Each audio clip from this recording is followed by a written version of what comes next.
ఇక డీటెయిల్స్ లోకి వెళ్తే అన్య మతస్థుల విషయంలో టీటీడీ కీలక నిర్ణయం తీసుకుంది. 4 అన్య మతస్థులను అధికారులు సస్పెండ్ చేశారు. ఇక ఇప్పటికే విజిలెన్స్ ఎంక్వైరీలో అన్య మతస్థుల లిస్టు బయటపడుతున్నట్లు తెలుస్తోంది. టీటీడీలో పనిచేస్తున్న వారిలో ఒకరు డిఈ, 2 బర్డ్ ఆసుపత్రి, ఒకరు ఆయుర్వేద ఆసుపత్రిలో పనిచేస్తున్నట్లు విజిలెన్స్ అధికారులు గుర్తించారు. ఇక టీటీడీ విజిలెన్స్ విభాగం ఇచ్చిన నివేదిక ఆధారంగా టీటీడీ శాఖాపరమైన చర్యలు తీసుకుంది. గత 6 నెలలుగా టీటీడీలో పనిచేస్తోన్న అన్య మతస్థులు స్వచ్ఛందంగా వీఆర్ఎస్ ఇచ్చి వెళ్లాలని కోరుతున్నా ఉద్యోగులు స్పందించారు లేదు. ఇక దాంతో విజిలెన్స్ అధికారులు రంగంలోకి దిగి అన్య మతస్థులను గుర్తిస్తున్నారు.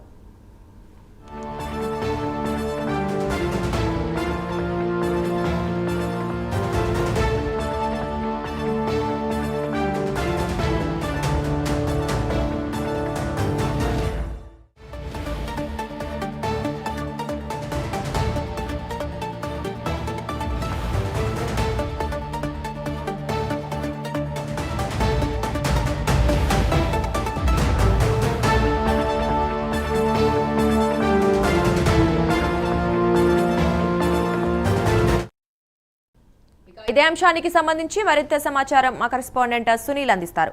సునీల్, చెప్పండి, టీటీడీలో అన్య మతస్థులు ఎవరైతే ఉద్యోగులుగా ఉన్నారో వారందరినీ అధికారులు గుర్తిస్తున్నట్టుగా తెలుస్తోంది. మరి ఇప్పటివరకు ఎంతమందిని గుర్తించారు, ఇంకా ఎంతమంది ఉన్నారని ఏమైనా సమాచారం ఉందా? రైట్ దుర్గా, మొత్తం మీద ఏదైతే తిరుమలలో ఏదైతే టీటీడీలో పనిచేస్తున్నటువంటి అన్య మతస్థులను అయితే ఇప్పటికే టీటీడీ గుర్తించిన పరిస్థితి ఉంది. ముఖ్యంగా విజిలెన్స్ ఎంక్వైరీలో భాగంగా ప్రధానంగా చూస్తున్నట్లయితే విజిలెన్స్ గత 3 నెలల నుంచి ఎంక్వైరీ నడుస్తుంది. ముఖ్యంగా ఎందుకంటే టీటీడీలో అన్య మతస్థులు పనిచేస్తున్నారని గతంలోనే టీటీడీ చైర్మన్ చెప్పిన నేపథ్యంలో వాళ్ళు ఖచ్చితంగా వీళ్ళందరినీ తొలగిస్తాం, గతంలోనే వీరిని బోర్డు సమావేశాల్లో గతంలోనే కోరారు. ఎందుకంటే వీరు ఏదైతే అన్య మతస్థులు ఉన్నారో వాళ్ళంతా స్వచ్ఛందంగా వీఆర్ఎస్ తీసుకొని వెళ్ళాలి, వేరే చోటికి బదిలీ అయ్యి వెళ్ళిపోవాలి అని చెప్పేసి కోరారు. అయినా కానీ కొంతమంది ఏమాత్రం టీటీడీ ఆజ్ఞ కావచ్చు, మరోవైపు టీటీడీకి సంబంధించిన దాని గురించి ఏమాత్రం బేఖాతర చేయకుండా పూర్తిగా అక్కడే పనిచేస్తున్న పరిస్థితి ఉంది. కొంతమంది ఏదైతే ఈ రోజు చూసుకున్నట్లయితే నలుగురిని అయితే ఇప్పటికే విజిలెన్స్ విభాగం అయితే గుర్తించడంతో వాళ్ళని సస్పెండ్ చేశారు.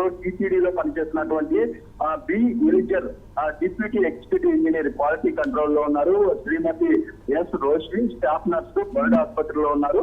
శ్రీమతి ఎం ప్రేమావతి గ్రేడ్ 1 ఫార్మాసిస్ట్ గా బర్డ్ ఆసుపత్రిలో పనిచేస్తున్నట్లు తెలిపారు. మరోవైపు అదేవిధంగా doctor G Asuntha SV Ayurveda ఫార్మసీలో విధులు నిర్వహిస్తున్నట్లు ఈ టీటీడీ విజిలెన్స్ ఎంక్వైరీలో తెలిసిన పరిస్థితి ఉంది. ముఖ్యంగా సదరు 4 ఉద్యోగులకు సంబంధించి క్రిస్టియన్ మతాన్ని అనుసరిస్తారని వాళ్ళు పూర్తి స్థాయిలో ఆధారాలు పూర్తిగా వచ్చిన నేపథ్యంలోనే వీరిని ఖచ్చితంగా తొలగిస్తున్నామని చెప్పేసి టీటీడీ తెలిసిన పరిస్థితి ఉంది. గతంలో ఏదైతే టీటీడీకి సంబంధించి అంటే హిందూ ధార్మిక సంస్థకు ప్రాతినిధ్యం వహిస్తూ ఉద్యోగులుగా విధులు నిర్వహిస్తూ ఇప్పుడు వీళ్ళు వెళ్తున్నటువంటి కార్యక్రమం ఏదైతే ఉందో పూర్తిగా అన్యమతస్తులుగా వీరు ఆయా ప్రాంతాలకు వెళ్తే వాళ్ళు ఈ చర్చలకు వెళ్ళడం కావచ్చు. ముఖ్యంగా వాళ్ళు ఇక్కడ ప్రార్థనలు చేస్తున్నారని వాళ్ళకి వచ్చినటువంటి ఆధారాల నేపథ్యంలో వీరిపై చర్యలు తీసుకున్నామని చెప్పేసి ఇక్కడ తెలుస్తున్న పరిస్థితి ఉంది. అంటే గతంలో కూడా 22 మందిని ఇప్పటికే టీటీడీ గుర్తించిన పరిస్థితి ఉంది. అంటే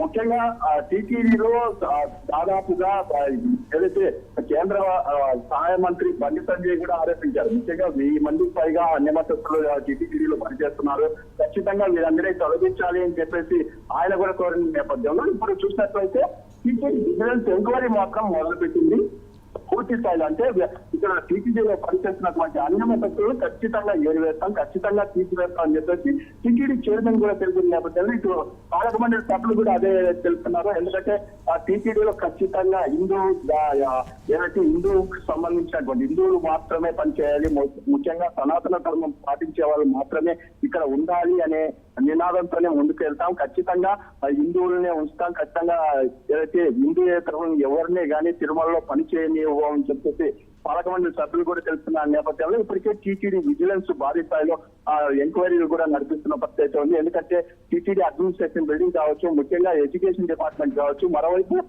సిమ్స్ ఆసుపత్రి ఇటు గరుడ ఆసుపత్రి అంటే హాస్పిటల్లోనే ఎక్కువగా పనిచేస్తున్నారని గుర్తించారు. ముఖ్యంగా ఈ రోజు నలుగురిని మాత్రమే ఏదైతే సస్పెండ్ చేసిన పరిస్థితి, మరికొంతమంది అయితే మరొక 15 మందిని అయితే గుర్తించినట్లయితే తెలుస్తుంది. దానికి సంబంధించి కూడా ఇంకా మరి 2 రోజుల్లో పూర్తి స్థాయిలో నివేదిక వచ్చే అవకాశం ఉంది. కానీ ఆ భారీ స్థాయిలో అంటే ఏదైతే దీంట్లో టీటీడీలో ఉన్నటువంటి భారీ స్థాయిలో అన్యమతస్తులు ఖచ్చితంగా వేరే వచ్చే అవకాశం ఉన్నట్టయితే తెలుస్తుంది. Durga, right, thank you Sunil.